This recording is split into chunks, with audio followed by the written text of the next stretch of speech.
I'm going to upload the live now to YouTube as well. It's loading. Okay, I see now.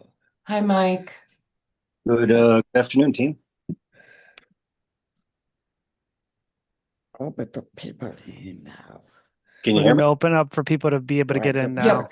We can hear you. Okay. Brenda, who's going to run the deck? You said you would, or Ready. okay. Ready.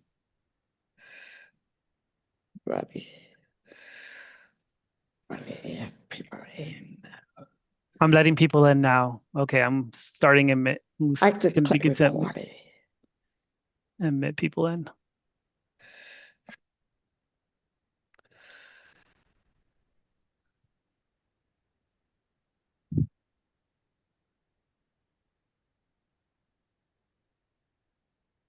Okay. So you will be listening to Mike. He will be big. He will be big. Mike was big. Yeah. He is blind. He's blind. So Mike was big. So I will be short. So Dan will go lean. So I will pin him now.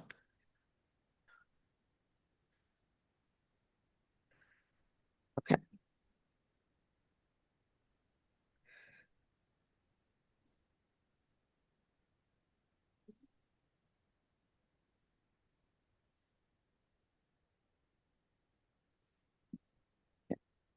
So I will.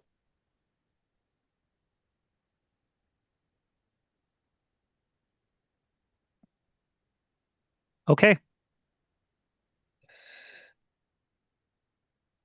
Okay, hello. Hello, everybody. Welcome to this library lunch learning with L Services for the Deaf and Hard of Hearing. So we're here with you all. And today we have a special presenter. He's here with us. His name is Mike Hess, and he has set up BIT, which stands for Blind Institute Technology. So he will provide uh, a sermon about this. I mean, to talk about this information, a speech of all these different disabilities and what they include, and it includes the deaf, the blind, and the hard of hearing as well. So understand, before we go ahead with this process, just please be patient with us. We're trying to get everything ready.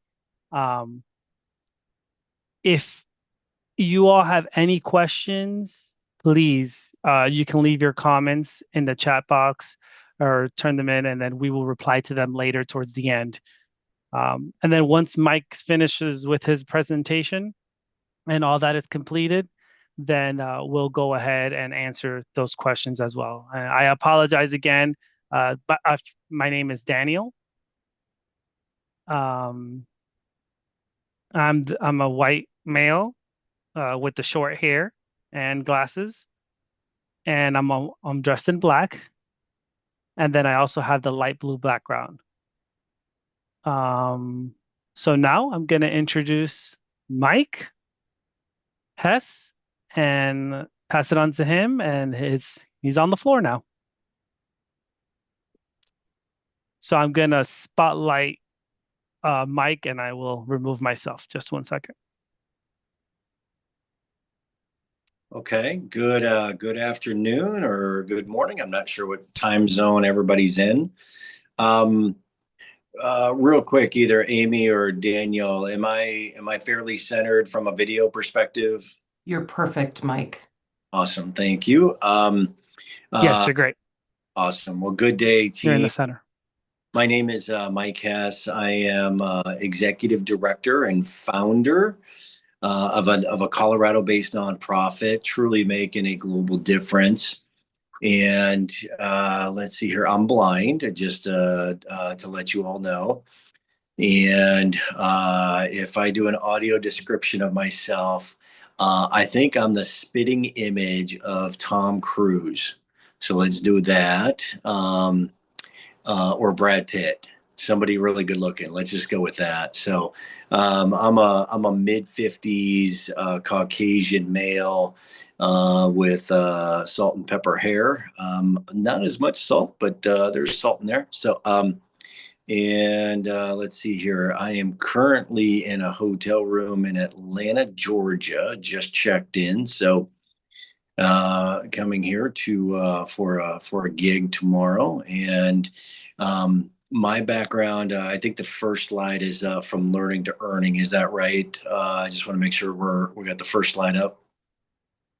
Yep, she is still working on getting the deck up, I believe. Okay.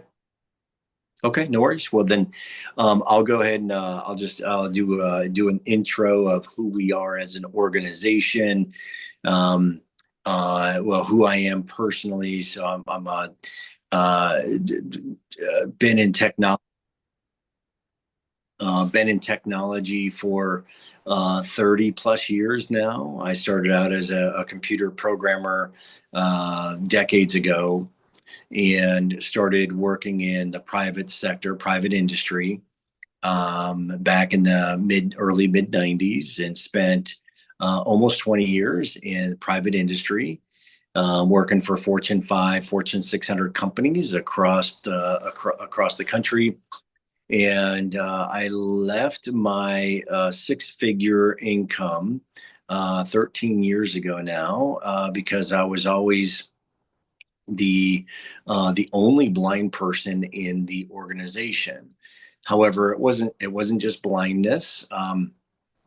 With my cane, I never bumped into anybody in a wheelchair. I never heard of anybody using sign language, ASL, as their primary means of communication. Neurodiversity wasn't even a topic, and yet I worked in technology.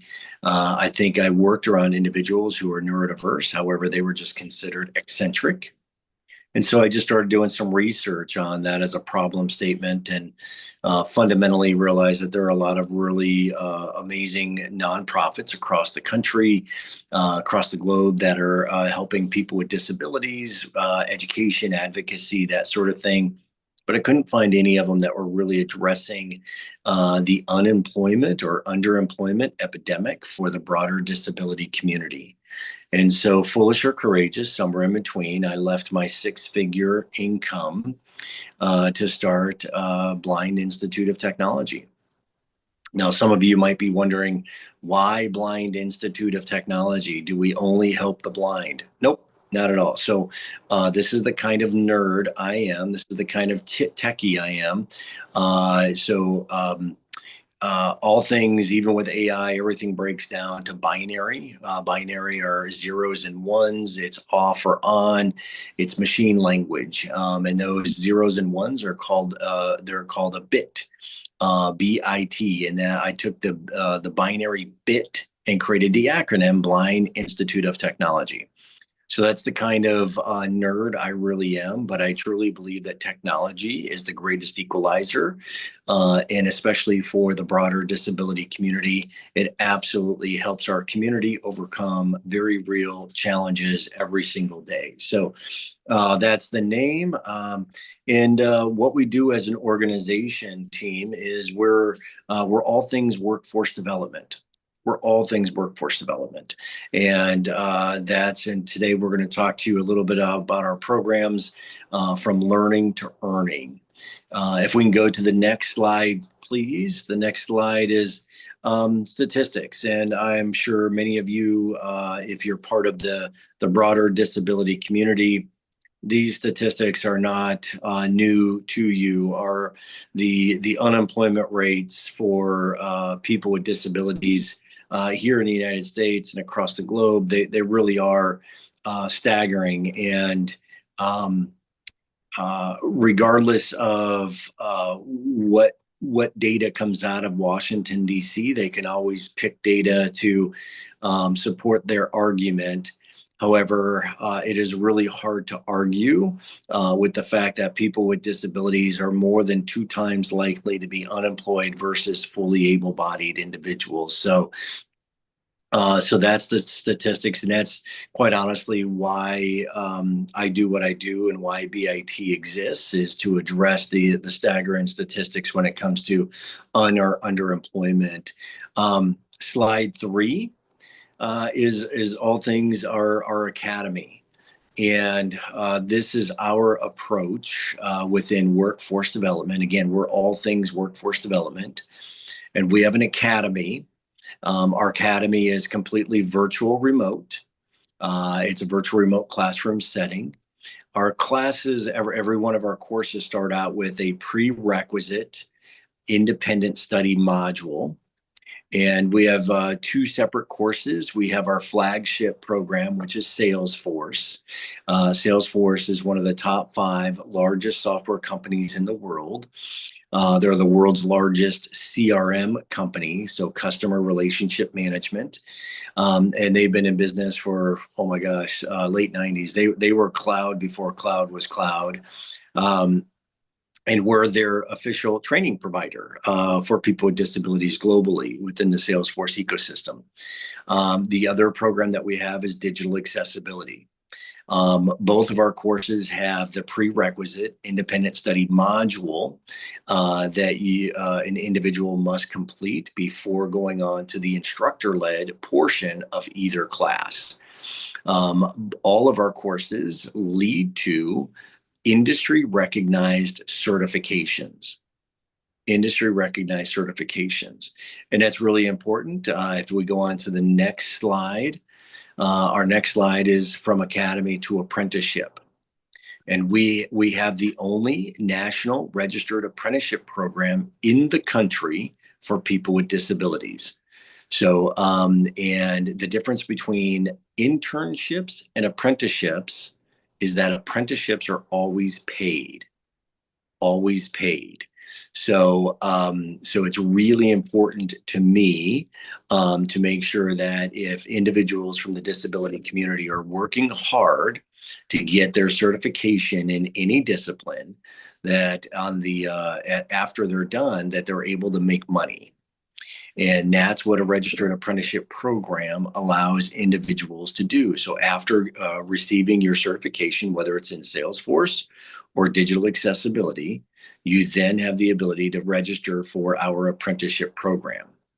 And our apprenticeship program, we once admitted into our registered apprenticeship program, we guarantee 20 hours a week for 2 full years. So it's a 2,000-hour apprenticeship that you get paid to hone those skills, to work on those skills as a professional, either in the Salesforce ecosystem or digital accessibility ecosystem. And we have apprentices at organizations large and small. Dell Computers, massive brand. They're a Salesforce shop, and they're very keen to make sure that they are accessible as well. And so we have apprentices from both the Salesforce ecosystem and the digital accessibility ecosystem working at the mighty Dell. We have individuals at Intermountain Health, so healthcare. We have individuals at Salesforce themselves. And interestingly enough, Salesforce are bringing in digital accessibility apprentices to help their journey on making sure that they continue to be as accessible as they can. So that's our model from academy to apprenticeship. Next slide, please.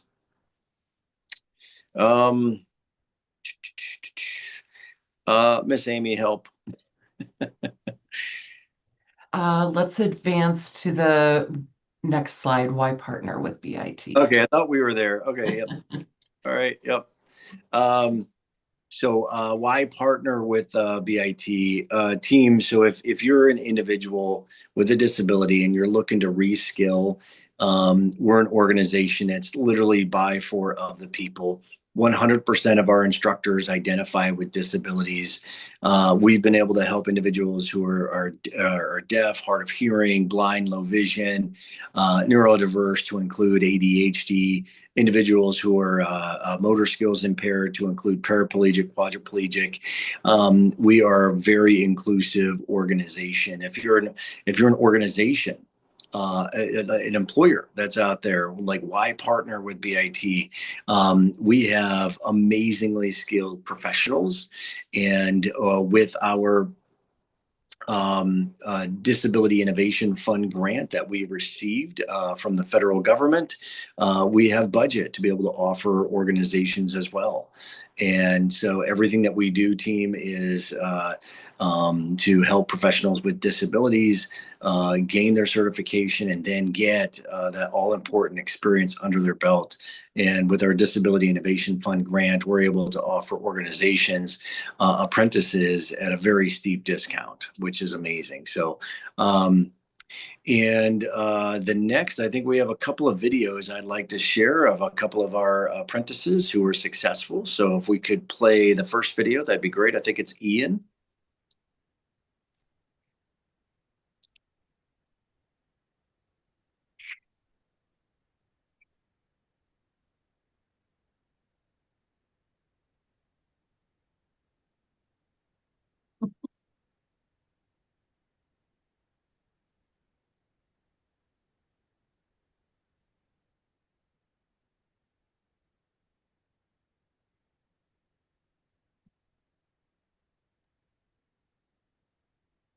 Just having a little bit of technical difficulty, Mike. I assume so, yeah.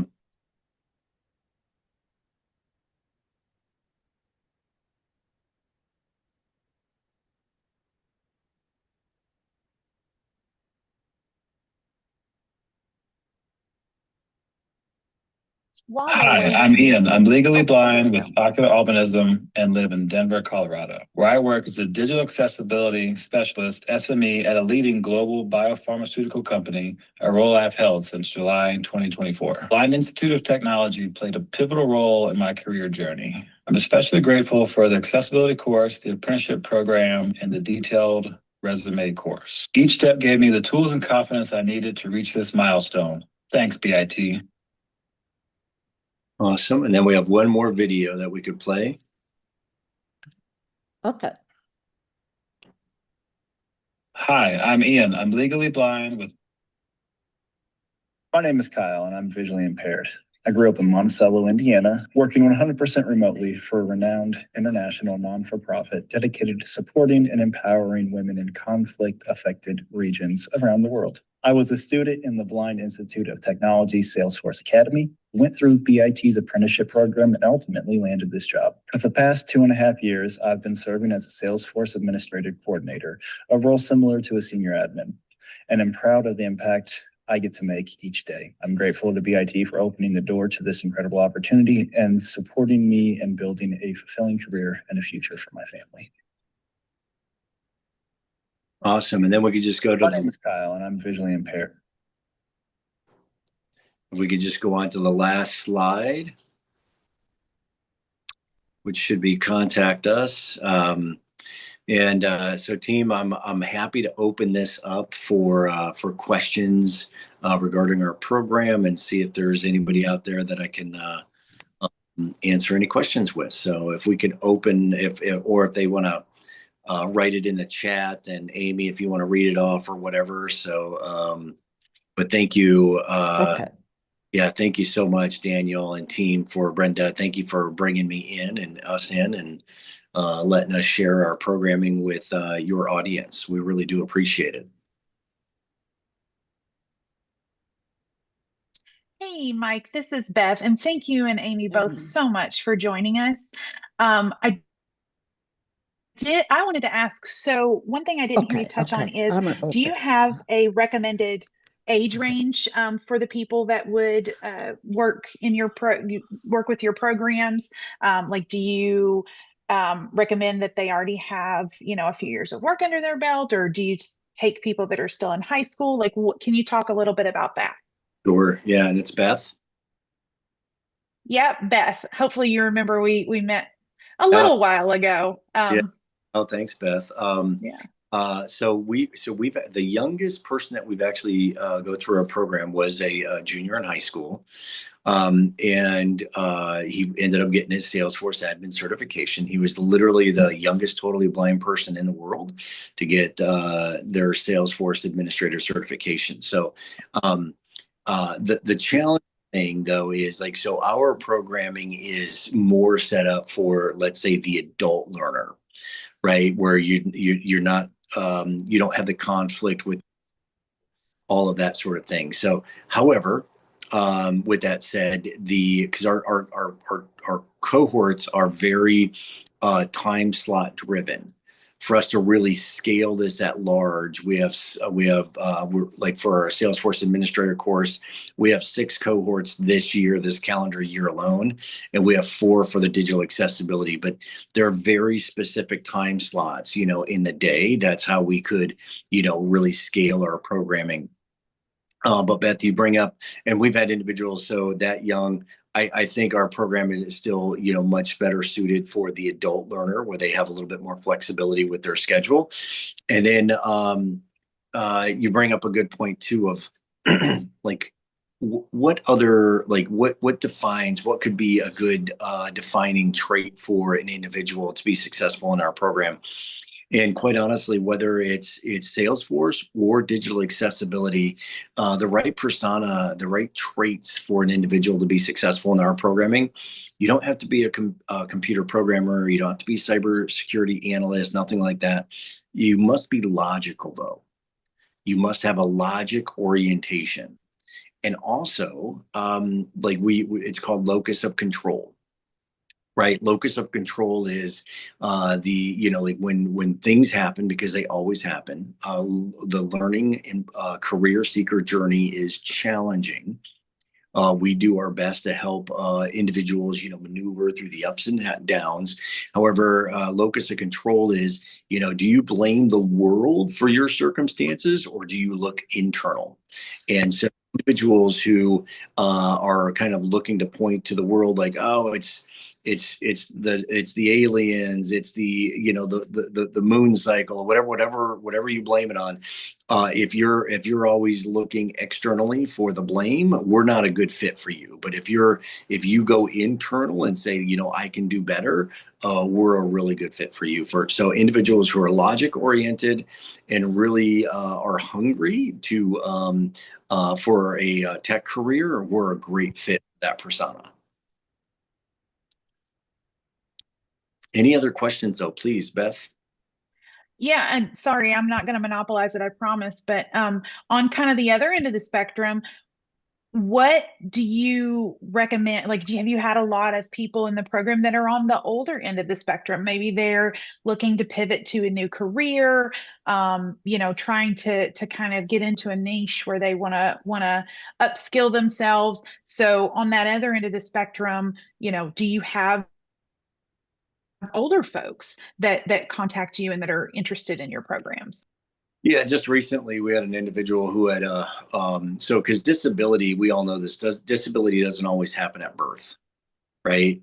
And for a lot of individuals, actually, disability happens, through illness or circumstance, accidents, genes activate, whatever it may be. And so just recently we had an individual for 29 years. He was in the oil and gas industry, chemical engineer, and his eyesight deteriorated quickly. And so he's now pivoting into a tech career. So he's just one example that is very recent, like within the last 10 days or so. And yeah, we get individuals who are absolutely looking to pivot their career into a more accessible, inclusive orientation as well. So we do get folks that are pivoting quite often, Beth.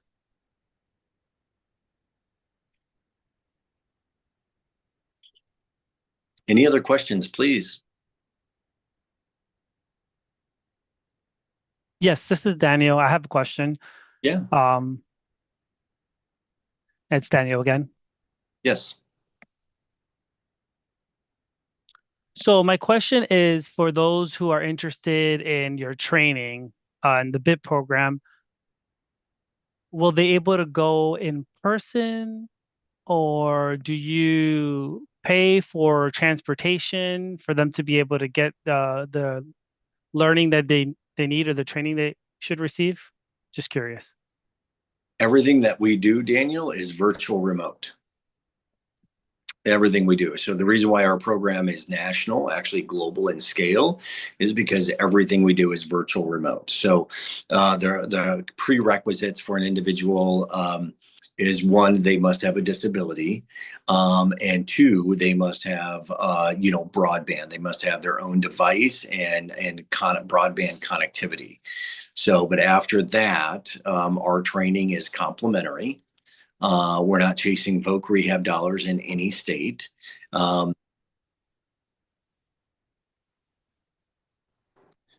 Okay. Yep. Okay. Yeah. Sorry. Brenda just sent a message. Yeah. I saw. She said if you have any questions, just to leave it in the chat box. Yeah. Yep. No, I was listening to it as well. So, but yeah, hopefully that answered your question, Daniel. So, yeah, nothing's in. Yes, that did answer my question. Mm-hmm. Yep. Thank you. Oh, okay. And then do you have any questions? I'm opening it up. Does anybody else have any questions for Mike, Laura, Taylor, anyone who's here? Okay, there's one question here, Brenda has here for you. It says, how many years have you been doing BIT? Yep, I founded BIT February 28th of 2013. So we're almost a teenager. We'll be 13 in about. Wow. Okay, that's been a while. Mm-hmm. Okay, do we have any more questions from anyone else? And if folks are interested in looking into our programming on our website, which is on the contact form, literally all. I heard that question. 1 second, I'll answer that. But if you're interested in getting started with our programming, with our Academy to Apprenticeship program, you go to our website and you're going to find a link that says Become a Career Seeker. Become a career seeker. And that's literally how you get the ball rolling with us. Great question there about what's one of the most interesting things since I started BAT. Just there's a handful of things that are really intriguing to me. One is kind of how siloed the disability community is, right? Like and it like and it because it's not just like blind organizations. there's 100 different blind organizations, and then there's but then there's very specific like blindness organizations, like for like LHON or for that, like there's different conditions of blindness, and so there are all these really niche and entities. Same thing with the neurodiverse community. Same thing I know with the deaf and hard of hearing. Like I didn't know just how siloed the disability community was as a whole 13 years ago. And in BIT, we're like Switzerland. We're neutral. Again, we don't say that we are experts in accommodations, but we're not afraid of the conversation. So if individuals and organizations that are super interested in addressing the unemployment or underemployment epidemic with BIT, like we want to lock arms with them and just help really make a difference here. So one of the more surprising things to me is like you would think that more nonprofits who support disability communities would be interested to partner. And oh no. So, oh no, like that's probably one of the more interesting things. And this isn't even a US thing. We've attempted to partner with organizations in Europe, a few in Asia. Like it is amazing how siloed these organizations are. So yep, that's one of the more surprising things for me.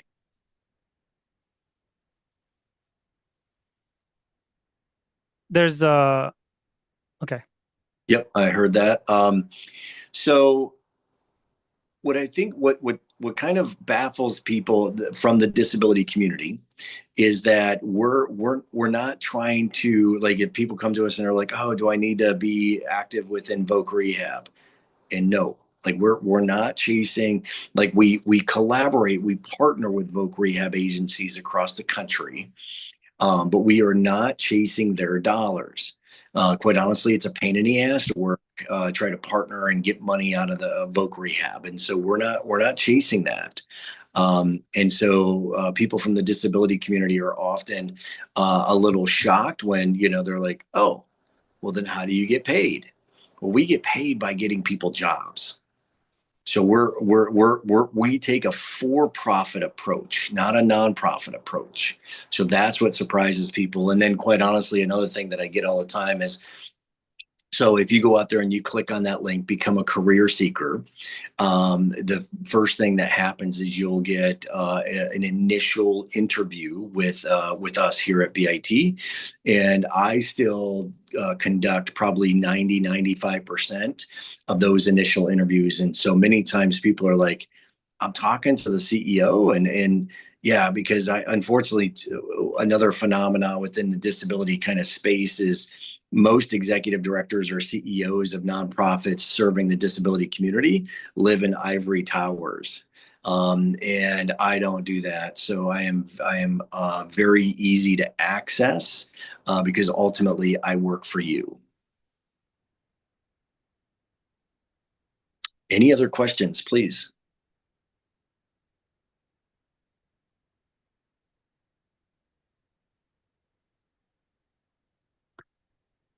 Okay, this is Daniel. Does anybody else have questions? Okay, and then Brenda's. Yeah, I do have a question I wanted to clarify. Give me just 1 second. I'm getting spotlighted. Yep. Okay, so this is Brenda speaking. And my hair is short. It's like reddish gray, and then I'm dressed in black and I have glasses on. So I'm the co-host leader to this meeting for the lunch and learn. So my question for you is, I really do appreciate you joining in with us and taking the lead with this presentation. Really appreciate your time. And I was just curious as to what made you decide to set up BIT and who supported you in the beginning. How did that come about? What a great question, Brenda. So what drove me to do it was, quite honestly, being that token blind person in a really large company. I mean, really large company. I mean, 50, 60,000 employees, and there's one blind person. And I never, yet again, it never, no one using sign language, like, nothing, like it was, as an engineer, as a computer science engineer, it made me start asking that question, like, why? And then I started doing my due diligence. I started asking the questions. I started looking at other nonprofits, and again, a lot of good nonprofits out there. There really are doing a lot of education, advocacy work, all that good stuff.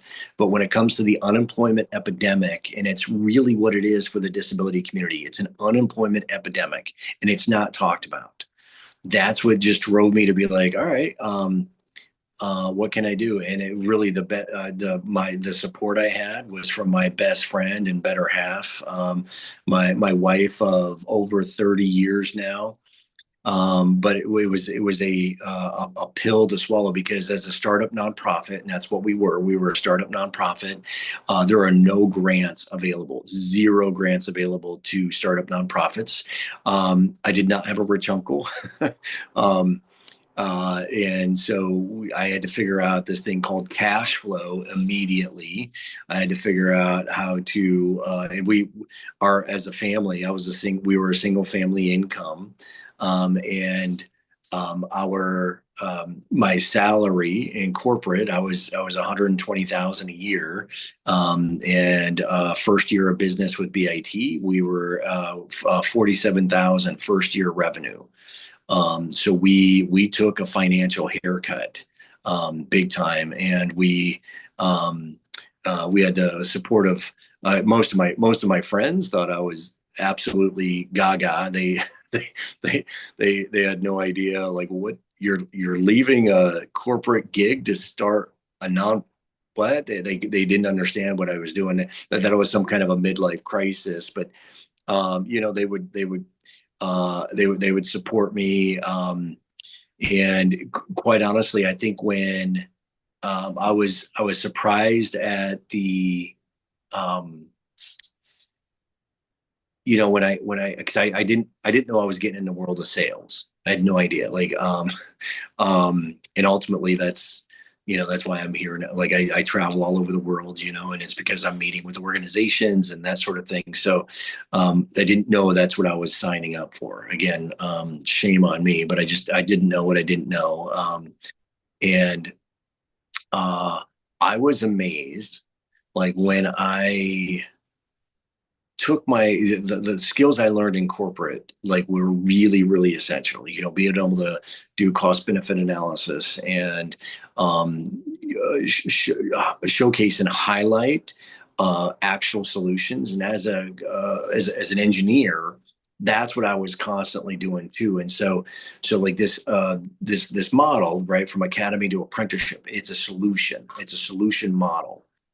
And so when I've been able to present these kind of solutions to organizations, large and small, like, I've been amazed at the support we've been able to get from, again, really large brands like Salesforce, like Dell Computers, JP Morgan Chase, Allstate, NBC Universal, like DaVita Healthcare. I've been amazed at the executive level, like all the way at the top, how much support we were able to get. But yeah, it's been a hell of a journey. So it's only been 13 years, but I'm sure I've aged about 25.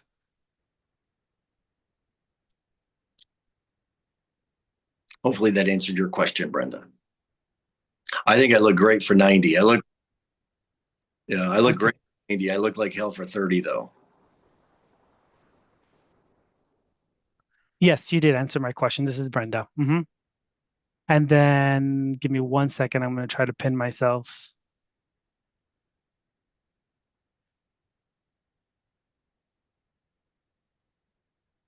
Okay.